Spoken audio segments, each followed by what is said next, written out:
the more clear your image of God, the less powerful it is, because you're clinging to it. The more it's an idol. But voiding it completely isn't going to turn it into what you think of as void. What would you think of as void? Being lost in a fog, so that it's white all around and you can't see in any direction. Being in the darkness. Or the color of your head as perceived by your eyes. That's probably the best illustration that we would think of as the void. Because it isn't black and it isn't white, it isn't anything. But that's still not the void. Take the lesson from the head. How does your head look to your eyes? Well, I tell you, it looks like what you see out in front of you, because all that you see out in front of you is how you feel inside your head. So it's the same with this. And so, for this reason, the great sixth patriarch, Huineng in China, said that it was a great mistake for those who were practicing Buddhist meditation to try to make their minds empty. And a lot of people tried to do that. They sat down and tried to have no thoughts whatever in their minds. And not only no thoughts, but no sense experiences. So they'd close their eyes, they'd plug up their ears, and generally go in for sensory deprivation. Well, sensory deprivation, if you know how to handle it, can be quite interesting. It'll have the same sort of results as taking LSD or something like that. And there are special labs made nowadays where you can be sensorily deprived to an amazing degree. But if you're a good yogi, this doesn't bother you at all. It'll send some people crazy. But if you dig this world, you can have a marvelous time in a sensory deprivation scene. Also, especially if they get you into a condition of weightlessness. Skin divers going down below a certain number of feet, I don't know exactly how far it is, but get a sense of weightlessness. And at the same time, this deprives them of every sense of responsibility. They become alarmingly happy. And they have been known to simply take off their masks and offer them to a fish. And of course they then drown. So if you skin dive, and you have to keep your eye on the time. You have to have a water watch or a friend who's got a string attached to you. If you go down that far, and at a certain specific time you know you have got to get back. However happy you feel, and however much inclined to say, survival, what the hell's the point of that? And this is happening to the men who go out into space. They will increasingly find that they have to have automatic controls to bring them back. Quite aside that they can't change in any way from the spaceship. Now, isn't that interesting? Can you become weightless here?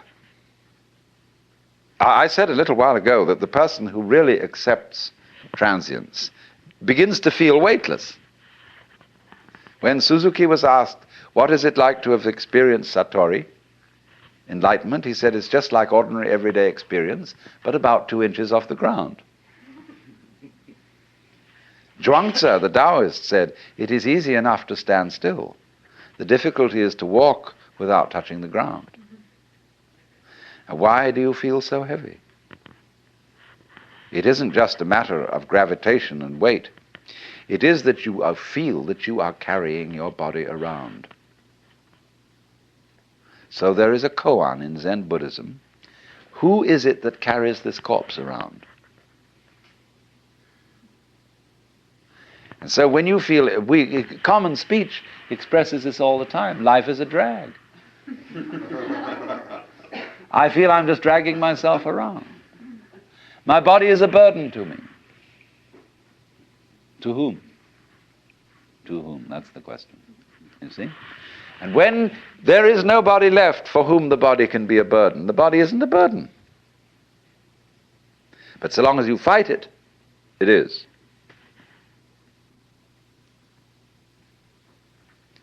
So then, when there is nobody left to resist the thing that we call change, which is simply another word for life, and when we dispel the illusion that we think our thoughts, instead of being just a stream of thoughts, and that we feel our feelings instead of being just feelings, it's like saying, to feel the feelings is a redundant expression. It's like saying, actually, I hear sounds, for there are no sounds which are not heard. Hearing is sound. Seeing is sight. You don't see sights. Sightseeing is a ridiculous word. You could just say either sighting or seeing, one or the other, but sightseeing is nonsense. So we keep doubling our words, and this doubling is comparable to oscillation in an electrical system where there's too much feedback, where you remember in the old-fashioned telephone, where the receiver was separate from the mouthpiece, the transmitter.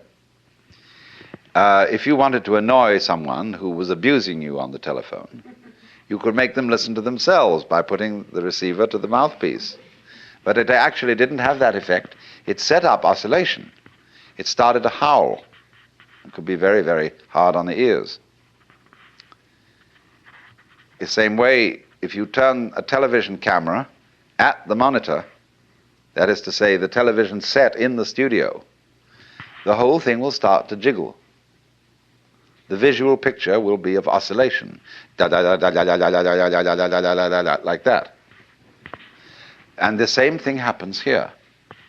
When you get to think that you think your thoughts, the you standing aside the thoughts has the same sort of consequence as seeing double. And then you think, can I observe the thinker thinking the thoughts? Or, I am worried, and I ought not to worry, but because I can't stop worrying, I'm worried because I worry. And you see where that can lead to. It leads to exactly the same situation that happens in the telephone, and that is what we call anxiety, trembling. But this discipline that we're talking about of Nagarjuna's abolishes anxiety, because you discover that no amount of anxiety makes any difference to anything that's going to happen.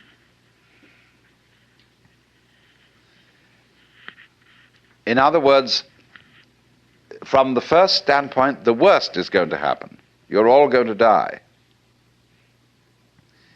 And don't just put it off in the back of your mind and say, I'll consider that later.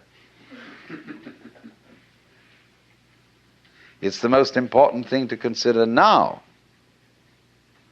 because it enables you, it is the mercy of nature, because it's going to enable you to let go and not defend yourself all the time, waste all the energies in self-defense.